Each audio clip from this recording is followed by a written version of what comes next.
আসসালামু আলাইকুম। তো বন্ধুরা সবাই কেমন আছেন? আশা করি ভালো আছেন। আমি আরিফ আছি আপনাদের সাথে নতুন একটা রিয়াকশন ভিডিও নিয়ে। তো আজকে যে ভিডিওতে আমি রিয়াকশন দেব সেটা আমাদের জনপ্রিয় বাংলাদেশের জনপ্রিয় আলেম মুফাসসিরে কোরআন, সেটা হলো আল্লামা দেলোয়ার হোসেন সাঈদীর ওয়াজ। তো আমরা যারা কোরআনের পাখি বলে সম্বোধন করি তার একটা ওয়াজ। কিন্তু একটা মানে আজকের যে ভিডিওতে আমি রিয়াকশন দেবো সেটা কিসের জন্য রিয়াকশন দিতেছি, কারণ আমাদের পৃথিবীর মধ্যে সে যে কতটা সম্মানী ব্যক্তি ছিল আজকের এই ভিডিওতে আপনারা দেখতে পাবেন। কারণ কি, দেলোয়ার হোসেন সাঈদী সাহেব তিনি একমাত্র ব্যক্তি বাংলাদেশ থেকে সে কাবা ঘরের ভিতরে ঢুকে সে নামাজ আদায় করছে। তো এটা কার ভাগ্য আছে বলেন? দেখেন আমাদের যে সম্পদটা ছিল আমরা অনেকেই এই সম্পদের ভালো মানে মর্ম দেইনি। কারণ অনেকে কয় না, বলে না একটা যে দেশের সম্পদ আমরা কখনোই চিনতে পারি না, বা স্বর্ণ কী জিনিস আমরা সেটা চিনতে পারি না। তো বেশি কথা বলবো না, তার আগে আপনাদের কাছে বলে নেই সম্পূর্ণ ভিডিওটা আমার সাথে থাকুন। এবং মানে আমাদের দেশ থেকে সে আমাদের দেশে যে কতটা গৌরব, কতটা অহংকারের বিষয় আপনারা পুরো ভিডিওটা দেখলে বুঝতে পারবেন। কথা বেশি না বাড়িয়ে চলুন আগে ভিডিওটা দেখি, তারপরে আপনাদের সাথে কথা বলি। তো চলুন বন্ধুরা ভিডিওটা শুরু করা যাক।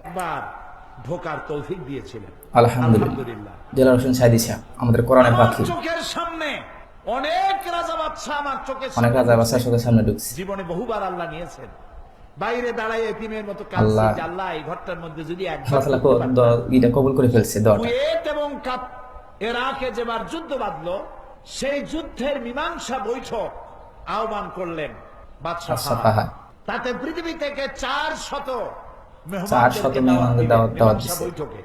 কেমনে কেমনে আমার মতো একটা ভাঙাছেড়া মানুষ না, আপনি আমাদের অহংকার। আমি তখন যখন প্লেনে উঠেছি তখন আমার মনের মধ্যে একটা চিন্তা হলো, সারা জীবন যে আশাটা করতেছিলাম আল্লাহ যদি এইবার এটা পুরো করে ফেলছে। আমাদেরকে হোটেলে নিয়ে জায়গা দেওয়া হলো। এশার নামাজের পর একটা ব্রিফ কেস দিল সমস্ত মেহমানদেরকে। ব্রিফ কেসের ভিতরে কাবা শরীফের গেলাপ পাইলাম, আতর পাইলাম, জায়নামাজ পাইলাম, আলহামদুলিল্লাহ। আর পেলাম অনুষ্ঠান সূচি। অনুষ্ঠান সূচিতে লেখা 3 দিনের সমাপনী দিবস, 3 দিন কনফারেন্সের শেষ দিন। আপনাকে ওটা বৃহস্পতিবার, শুক্রবার সকাল 7:30টায় মেহমানদের জন্য কাবা শরীফের দরজা খুলে দেওয়া হবে। আমি তো পড়িয়া আমার চোখে তখন পানি এসে গেছে। অবশ্যই বৃহস্পতিবার রাত্রে সকালের নতুন কাপড় চোপড় পরে সারা রাত তাওয়াফ করেছি, নামাজ পড়েছি, সকালের অপেক্ষা করেছি। ফজরের নামাজের পরই আর্মি এসে ঘিরে ফেলেছে কাবা শরীফ। যারা ভেতরে তওয়াফ করতেছিল তারা বেরিয়ে গেল। মাতাফের কিছু জায়গা তারা আটকে ফেললো, বাইরের থেকে তওয়াফ হবে। কাবা শরীফের পাশটা খালি। প্লেনে ওঠার মতো বিরাট সিঁড়ি এসে হাজির হয়ে গেল। আমি তো সারা রাত থেকে তৈরি, কতটা যে আনন্দ পাইছে বা কতটা খুশি। তৎকালীন আজাদ কাশ্মীরের প্রেসিডেন্ট সর্দার আব্দুল কাইয়ুম উঠে পড়লেন। 2 নম্বরে উঠলেন রাশিয়া এবং আফগানের যুদ্ধের নেতৃত্ব দিয়েছিলেন আব্দুর রব আস-সাইয়াফ আর-রাসূল। তিনি আফগান মুক্তিযুদ্ধের সর্বাধিনায়ক, তিনি উঠলেন। 3 নম্বরে আল্লাহ তারে গোলামকে চার্জ করে দিলেন।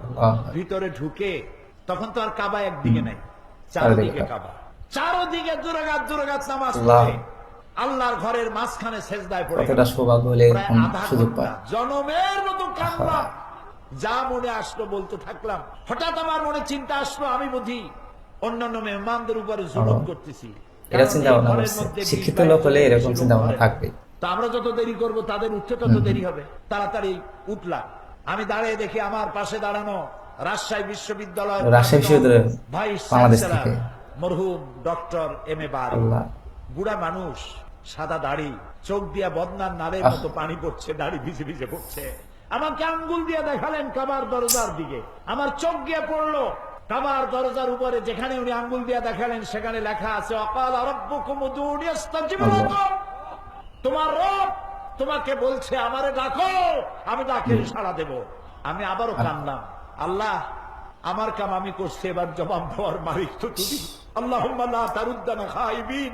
ওর নিচেই দেখি লেখা সূরা কুরাইশ, ফালিয়াবুদু, পুরা সূরা লেখা ফালিয়াবুদু রাব্ব হাযাল বাইত। আমার কাছে মনে হলো যেন আল্লাহ তাআলা কুরাইশদের হাত ধরে বলতেছেন, বেটারা ক্ষুধার সময় যদি খাবার চাও আর ভীতির সময় যদি নিরাপত্তা চাও, ফালিয়াবুদু রাব্ব হাযাল বাইত, এই ঘরের মালিকের ইবাদত কর। ঠিক, এই ঘরের কোন ঘর? মালিকের ইবাদত করতে।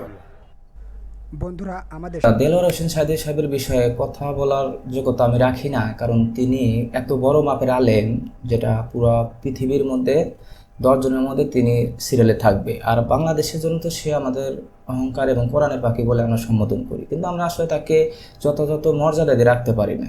শেষ বয়সে সে তাকে এমন একটা কি বলবো, এমন একটা দুর্নাম দিয়ে তাকে জেলে ঢুকানো হলো, আল্লাহ তাআলা এটা সহ্য করেনি। আপনারা তো দেখতেই পারছেন জিনিসটা। আর বিশেষ করে দেলোয়ার হোসেন সাইদি সাহেব তার দ্বারাই যে হলো মানুষের ক্ষতি হবে এটা কখনো কল্পনার বাইরে।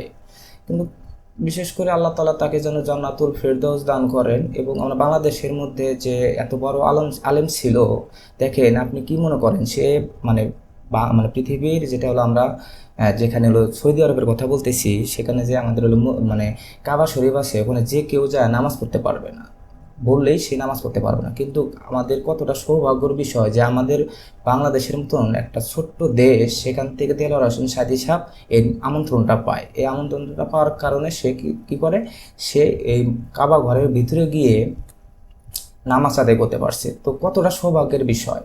আসলে কি বাইরের দেশের লোকগুলা আমাদের হুজুরকে চিনলো, কিন্তু আমাদের বাংলাদেশের কিছু কিছু লোক আমরা চিনতে পারলাম না হুজুরকে। আসলে এটা আমাদের জন্য পোড়া কপাল। একটা কথা আছে না, যখন গাছ থাকে গাছের মর্ম বুঝি না, বা দাঁত থাকলে দাঁতের মর্ম বুঝি না।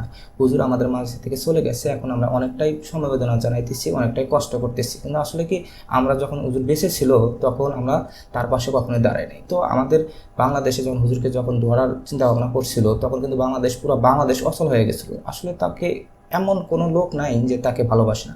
সম্পূর্ণ ধর্মপ্রাণ যে ব্যক্তিগুলো আছে প্রত্যেকটা দেলোয়ার হোসেন সাইদি সাহেবকে ভালোবাসতো, এবং সে সবার আইডল ছিল, তাকে সবাই ফলো করতো এবং কোরআনের পাখি হিসেবে তাকে সম্বোধন করতো। তো আপনাদের কাছে দেলোয়ার হোসেন সাইদি সাহেব কি মানে কেমন ছিল, তার ওয়াজটা আপনাদের কাছে কেমন লাগে? যদি ওয়াজটা ভালো লেগে থাকে অবশ্যই কমেন্টে জানাবেন। বিশেষ করে আমার কাছে দেলোয়ার হোসেন সাইদি সাহেবের ওয়াজ অনেক ভালো লাগে, কিন্তু আমার সৌভাগ্য হয় নাই তার মাহফিল দেখা, সরাসরি তার মাহফিলে দেখা। কিন্তু আমি যখন সুযোগ পাই তখন দেলোয়ার হোসেন সাইদি সাহেবের ওয়াজ আমি প্রায় সময় শুনি। তো আজকের মতো আমি এখানে বিদায় নিচ্ছি। সবাই ভালো থাকবেন, সুস্থ থাকবেন। আল্লাহ হাফেজ।